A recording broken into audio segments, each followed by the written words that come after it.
Hello दोस्तों, कहानियों की दुनिया मज़ेदार कहानियाँ में आप सभी का बहुत बहुत स्वागत है। यदि आपको कहानी पसंद आए तो प्लीज़ वीडियो को लाइक करें, शेयर करें और हमारे चैनल को सब्सक्राइब करना ना भूलें। तो चलिए बिना देर के भी कहानी की शुरुआत करते हैं। बगल के कमरे से अब फुसफुसाहट सुनाई दे रही थी। कुछ देर पहले तक उनकी आवाज़ें लगभग स्पष्ट आ रही थी।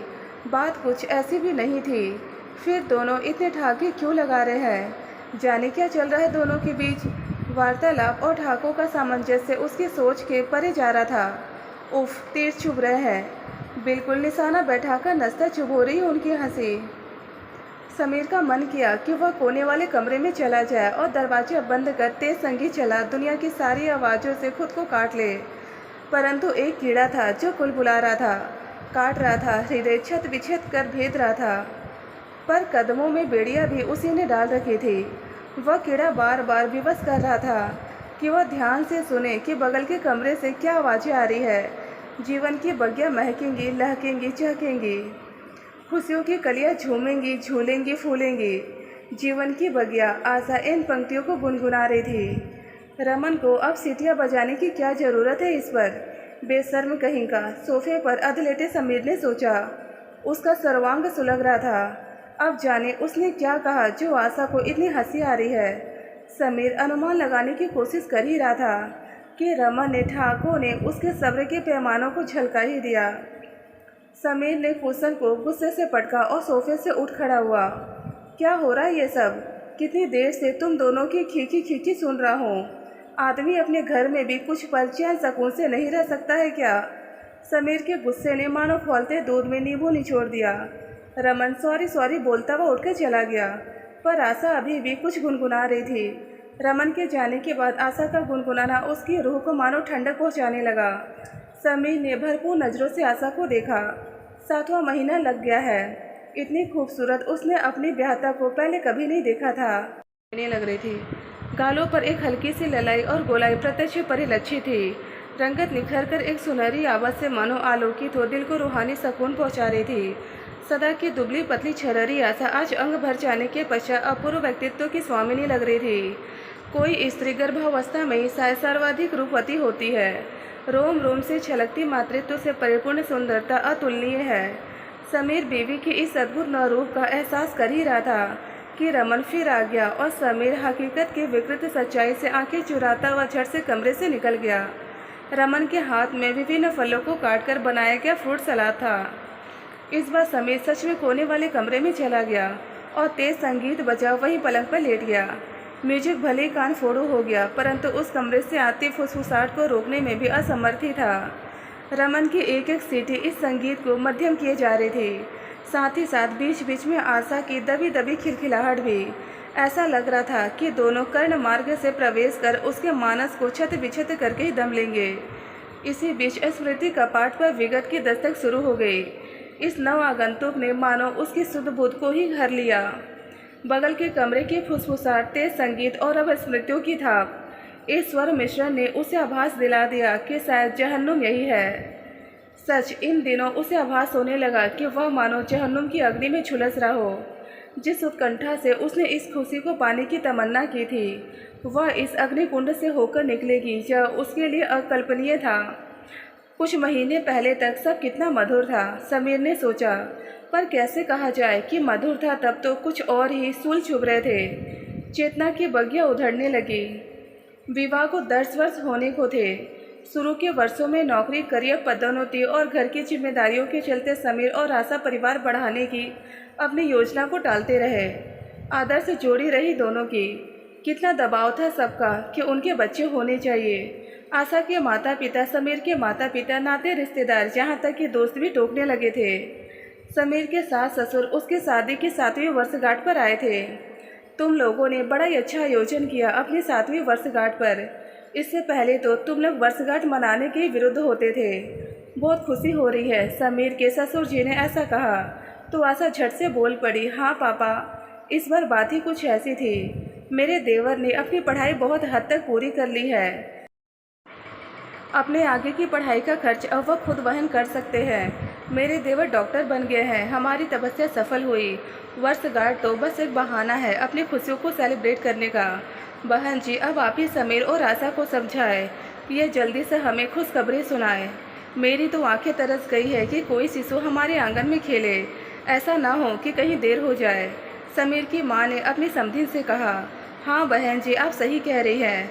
हर चीज़ का एक वक्त होता है जो सही वक्त पर पूरी हो जानी चाहिए। हम भी तो बूढ़े हो चले हैं, समीर की सास ने कहा। कुछ ही महीनों में आशा को यह भान होने लगा कि कहीं तो कुछ गड़बड़ है। फिर शुरू हुआ जांच रिपोर्ट का अंतहीन सिलसिला। जब तक चाह नहीं थी तब तक इतनी बेसब्री और संवेदनाएं भी जागृत नहीं थी। अब जब असफलता और अनचाहे परिणाम मिलने लगे तो दोनों के बच्चे के प्रति उत्कंठा भी उतनी ही तीव्र हो गई। घर के बुजुर्गों की आशंकाएं मूर्त हो रही थी। समीर की प्रजनन क्षमता ही संदेह के दायरे में आ गई थी। किसी ने कभी सोचा भी नहीं था कि हर तरह से स्वस्थ दिखने वाले और स्वस्थ जीवन शैली जीने वाले समीर को यह समस्या होगी। अब जब विज्ञान ने इतनी तरक्की कर ली है तो हर चीज़ का समाधान है। हम किसी अच्छे क्लिनिक या अस्पताल से बात करने की सोच रहे हैं, जहां से शुक्राणु लेकर आशा के गर्भ में निषेचित किया जाएगा। पूरे परिवार के सामने आशा ने समीर के हाथ को थामे हुए रहस्य उद्घाटन किया। आप कहीं और जाने की क्यों सोच रहे हैं? मेरे हॉस्पिटल में कृत्रिम शुक्राणु निषेचन का अच्छा डिपार्टमेंट है। मैं संबंधित डॉक्टर से बात कर लूँगा, सब अच्छी तरह निष्पादित हो जाएगा, रमन ने कहा। फिर तो दोनों के माता पिता सिर जोड़े इस समस्या के निदान में जुट गए। वहीं आशा और समीर ने बालकनी से नीचे पार्क में खेलते छोटे बच्चों को देख ख्वाबों का एक लिफाफा बुन लिया। उन दिनों आशा उसका हाथ मानो एक क्षण को भी नहीं छोड़ती थी। समीर को उसने यह एहसास ही नहीं होने दिया कि कमी उसमें है।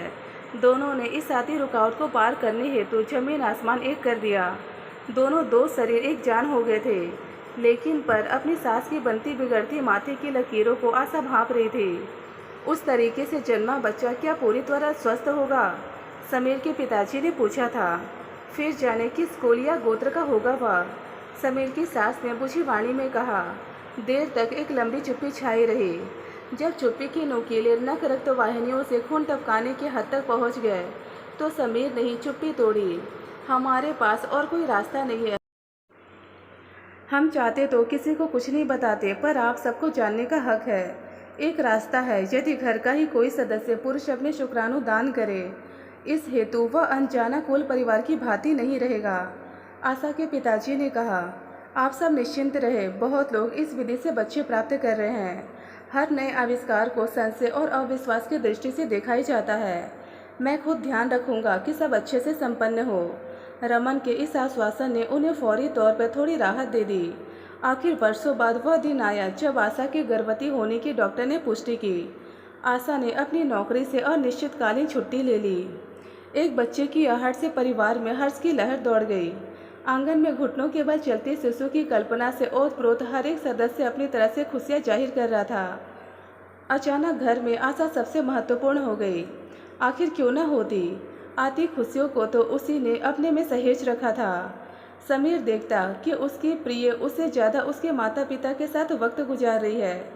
आजकल उसके सास ससुर भी जल्दी जल्दी आते। समीर भी एक विजय भाव से हर जाते पल को महसूस कर रहा था। पापा पापा सुनने को बेचैन उसके दिल को कुछ ही दिनों में सकूंचू मिलने वाला था। सब ठीक चल रहा था। डॉक्टर हर चेकअप के बाद संतुष्टि जाहिर करते। माह दर माह बीत रहे थे। इस दौरान समीर महसूस कर रहा था कि आजकल रमन भी कुछ ज़्यादा ही जल्दी जल्दी आने लगा है। जल्दी आना तो तब भी चलता, आखिर उसका भी घर है, ऊपर से डॉक्टर। सबको उसकी ज़रूरत रहती, कभी माँ को कभी पिताजी को। बूढ़े जो हो चले थे, पर देखता जब रमन आता वह आशा की कुछ अधिक ही देखभाल करता। जब वह समीर को अब चुभने लगी थी, सक्का बुलबुला उसके मानस में आकार पाने लगा था कि कहीं यह शुक्राणु रमन नहीं तो नहीं। हालांकि उसके पास इस बात का कोई सबूत नहीं था, पर जब कमी खुद में होती है तो शायद ऐसे विचार उठने स्वाभाविक है। रमन को देखते ही उसे अपनी कमी और बड़े बड़े स्पष्ट अक्षरों में परिलक्षित होने लगती। रमन का आशा के साथ वक्त गुजारना उसे बड़ा ही नागवार गुजरता।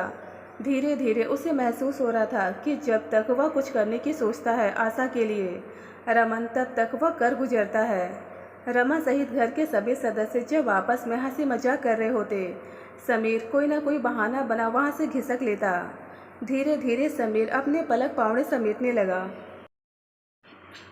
जो बिछा रहे थे 9 अंकुर के लिए, एक अजीब सी विरक्ति हो चली उसे ज़िंदगी से। समीर खुद को बिल्कुल अनचाहा सा महसूस कर रहा था। आशा बुलाती रह जाती, वह उसके पास नहीं जाता। रमन और आशा की घनिष्ठता उसे बेहद नागवार गुजर रही थी। समीर सोचता, यदि बच्चे का पिता रमन ही है तो मैं क्यों दाल भात में मूसलचंद बनूं? इस सोच ने उसकी दुनिया पलट दी थी। वह अपना ज़्यादा वक्त दफ्तर में गुजारता, कभी कभी तो टूर का बहाना कर कई कई दिनों तक घर भी नहीं आता था। गर्भावस्था की आखिर के दिन बड़े ही तकलीफदेह थे। आशा को बैठना उठना सब रमन करता। रिश्ते बेहद उलझ गए थे। सिरा अदृश्य था और उलझनों का मकर जाल पूरे सवाब पर। समीर को याद आता, जब उसकी शादी हुई थी तब रमन छोटा ही था। आशा को भाभी माँ कहता था। आशा कितनी फिक्रमंद रहती थी उसकी पढ़ाई के लिए। छी, सब गड़बड़ हो गया। इससे अच्छा बेऔलाद रहता। बेसिर पैर के ख्यालात समीर के सहभागी बन उसकी मति भ्रष्ट किए जा रहे थे। तभी रमन की आवाज़ आई, भैया जल्दी आइए, भाभी की तबीयत खराब हो रही है, हॉस्पिटल ले जाना होगा तुरंत। तुम ले जाओ, मैं भला जाकर क्या करूँगा? कोई डॉक्टर तो नहीं हूँ मैं। मुझे आज ही 15 दिनों के लिए हैदराबाद जाना है, समीर ने उचटती हुई आवाज़ में कहा। आशा को लग रहा था कि समीर की यह उदासीनता उसके अपराध भाव के कारण है कि वह होने वाले बच्चे का जैविक पिता नहीं है। डॉक्टर ने पहले ही आशा को सचेत कर दिया था कि बहुत से पिता इस तरह का व्यवहार करते हैं और नकारात्मक रवैया अपनाते हैं। उसने जानबूझकर बखेड़ा नहीं खड़ा किया। करीब 10 दिनों के बाद आशा भरी गोद वापस आई। इस बीच समीर एक बार भी हॉस्पिटल नहीं गया। 15वें दिन वापस आया था। माँ से उसे पता चला, पहले दिन तो बच्चे को छुआ भी नहीं। आशा से बेहतर उसके मनोभाव को कौन समझता था, पर उसने भी शायद अब वही रुख इख्तियार कर लिया था जो समीर ने। उस दिन उसी कोने वाले कमरे में तेज संगीत को चीरते एक मधुर सी रुनझुन संगीत में लहरी समीर को बेचैन किए जा रही थी। हाँ, यह तो बच्चे की आवाज़ है। समीर ने कान फोड़ो म्यूजिक ऑफ किया और ध्यान मग्न हो शिशु की स्वर लहरियों को सुनने लगा। जाने लड़का है या लड़की, उफ, कोई चुप क्यों नहीं करा रहा? मन उद्वेलित होने लगा। एक क्षण को चुप्पी छाई रही, फिर रुदन। समीर कमरे में चहलकदमी करने लगा। अब तो लग रहा था जैसे बच्चे का कंठ सूख रहा हो। इस आरोह अवरोह ने शीतशिला को धीमी आंच पर पिघलाना आरंभ कर दिया। माँ भी ना जाने क्यों उन्हें छोड़कर चली गई। अभी कुछ दिन तो रहना चाहिए था। इसी बीच उसका मोबाइल बजने लगा। जाने कौन है? नया नंबर है, सोचते उसने कान से लगाया। भैया, मैं रमन बोल रहा हूँ, प्लीज़ फ़ोन मत काटिएगा। मैं आज सुबह ही सिडनी ऑस्ट्रेलिया आ गया हूँ। जहाँ के एक अस्पताल में मुझे काम मिल गया है, साथ ही मैं कुछ कोर्स भी करूँगा। आप और भाभी माँ ने जीवन में मेरे लिए बहुत कुछ किया है। भैया, पिछले कुछ महीनों में भाभी माँ बेहद मानसिक संतरास से गुजर रही हैं। आपकी बेरुखी उन्हें जीने नहीं दे रही थी। छोटा मुँह, बड़ी बात हो जाएगी, पर मैं कहना चाहूँगा कि आपने भाभी माँ को उस वक्त छोड़ दिया जब उनको सर्वाधिक आपकी ज़रूरत थी। इतना कह रमन फूट फूट कर रोने लगा। एक लंबी सी चुप्पी पसरी रही कुछ क्षण रिसीवर के दोनों तरफ। कितना बड़ा और समझदार हो गया है रमन। मैंने ही खुद को अदृश्य उलझनों और विकारों में कैद कर लिया था। समीर शायद कुछ और भी कहता कि रमन बोल पड़ा, भैया बच्चे क्यों रो रहे हैं?